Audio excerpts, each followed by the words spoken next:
धन्यवाद सभापति जी। मणिपुर देश का अभिन्न अंग है, वहां महिलाओं एवं बच्चों की सुरक्षा सुनिश्चित की जाए। यह केवल एक राज्य का नहीं बल्कि यह मुद्दा देश की अस्मिता और गरिमा से जुड़ा हुआ है। अतः वहां शांति व्यवस्था बहाल कर महिलाओं एवं बच्चों को सुरक्षित माहौल प्रदान किया जाए। मणिपुर की घटना की वजह से अंतर्राष्ट्रीय स्तर पर देश की छवि खराब हुई है। मुझे ऐसा लगता है ये तभी होता है जब सरकार को कुर्सी से ज्यादा प्यार होता है और जनता के हित से कम प्यार होता है। न्यूनतम समर्थन मूल्य किसानों को मिले, बिजली के बिल माफ हो, किसानों का कर्ज माफ हो। सरकार को समझना होगा कि किसान मजबूत होगा तभी देश की अर्थव्यवस्था मजबूत होगी। खाद पर सब्सिडी बढ़ाई जाए, यूरिया नहीं मिल रहा है, खाद का वितरण पारदर्शिता लाई जाए। यदि समय रहते सरकार ने संज्ञान नहीं लिया तो वो दिन दूर नहीं कि देश में खाद्य संकट हो जाएगा। महोदया, गया में महाबोध विहार प्रकरण जो है, वहां से बुद्ध समाज में चिंता है और आक्रोश भी है। सरकार उसका हल करे, बौद्धिस्टों को उनका हक दे, जैन समाज की भावना का भी सम्मान रखे और ईसाइयों में भी हमले बंद हो और बहुजन महापुरुषों के विचारों को कार्य और पाठ्यक्रम में शामिल किया जाए। आज SC/ST पे एट्रोसिटी बढ़ रही है, जातिगत भेदभाव की वजह से बारातें रोकी जा रही हैं। अभी हाल ही की घटनाओं में कई ऐसी घटनाएं हुई हैं उत्तर प्रदेश में जहां जातिगत अपमान हुआ है।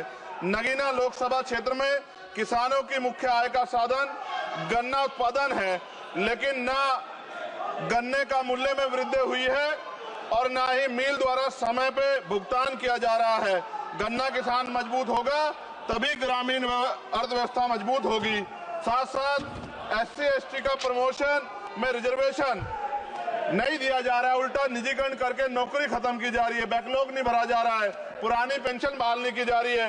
ये सब बार बार मैं इसलिए बोलता हूँ कि हमारे लोगों को पता लगे कि सरकार को उनकी परेशानियों से कोई फर्क नहीं पड़ता और वो समझे सरकार उनकी कितनी तेजी है। प्रधानमंत्री आवास योजना में जो मानक में बदलाव किया जाए, उससे बहुत से पीड़ित वंचित रह जा रहे हैं।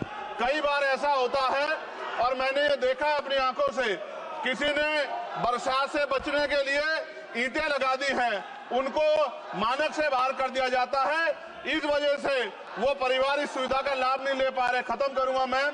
इस वजह से उनके घर नहीं बन पा रहे और के 75 साल बाद भी लोगों पे घर नहीं है। शर्म की बात है।